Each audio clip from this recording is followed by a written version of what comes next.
Let's talk about the economy. Yay!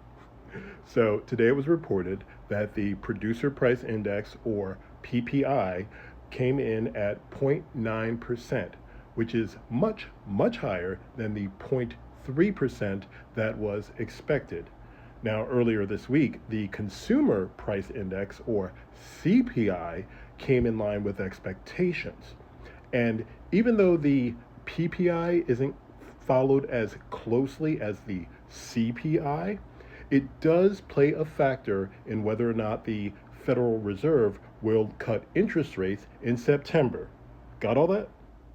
I also wanted to point out that the disparity between the PPI and the CPI does suggest that businesses are currently eating the cost of the tariffs rather than passing them on to consumers for now.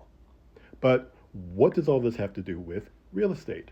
Well, glad you asked.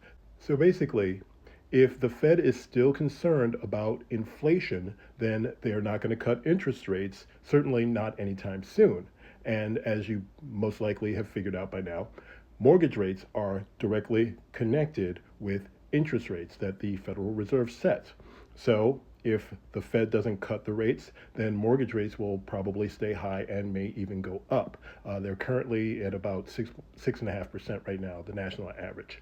Ultimately, if mortgage rates don't come down, then more and more buyers will continue to be priced out of the market, which will ultimately hinder sales activity, prices, as well as total number of sales.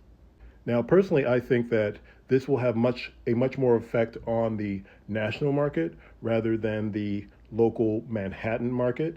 If you recall, last quarter, over 65% of real estate sales transactions were actually all cash transactions.